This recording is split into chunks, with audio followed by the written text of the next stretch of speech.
Turabasuhuje mwese mukurikira ibiganiro byacu, twizere ko mumeze neza cyane. Perezida Putin yaburiye umuryango wa OTAN kutemerera Ukraine gukoresha misile ziterwa kure cyane. Perezida w'Uburusiya Vladimir Putin yaburiye umuryango wo gutabara wa OTAN cyangwa se NATO ko nuhirahira ukemerera Ukraine gukoresha misile ziterwa kure cyangwa se ku ntera ndende zikagera hagati mu Burusiya, intambara iri buhindura isura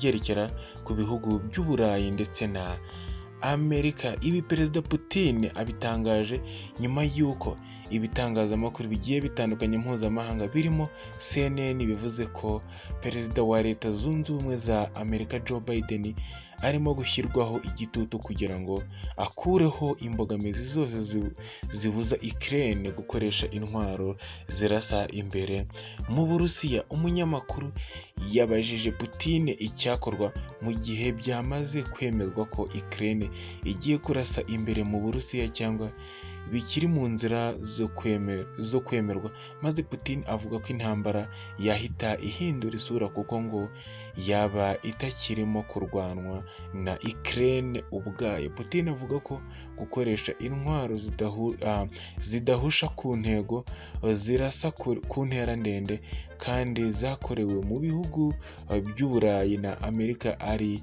andi mateka y'intambara idahuye n'iyo amaze igihe arwana muri Ukraine. Yabivuze agira ati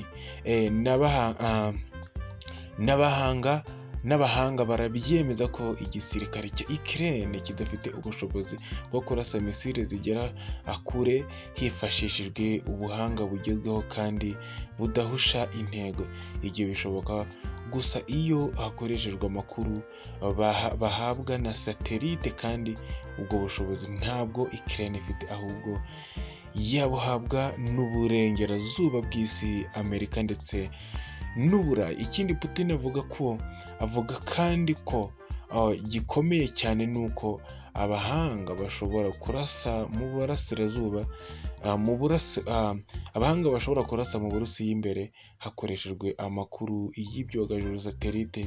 Abo nabo ngo Ukraine ntabo ifite, ahubwo ngo cyaba ari icyemezo cyo kwinjira kwa Amerika n'Uburayi mu ntambara mu buryo bweruye. Ibi rero Perezida Putin akomeje abitangaza agira ati niba rero ari icyo cyemezo cyafashwe, ubwo intambara yaba ihinduye isura, bivuze ko OTAN yaba irimo kurwana n'Uburusiya. Urubuga rwa X rw'umuryango BRICS uhanganye na OTAN ruvuga ko mu gihe izo misile zigera ku ntera ndende, mu gihe zaba zirashwe mu Burusiya, igihugu cy'Ubushinwa kiri ku ruhande rw'Uburusiya nacyo ngo cyahita cyinjira mu ntambara, kandi ngo yaba ihindutse iy'isi yose. OTAN ndetse na NATO irashaka ko Ukraine yatsinda Uburusiya ikoresheje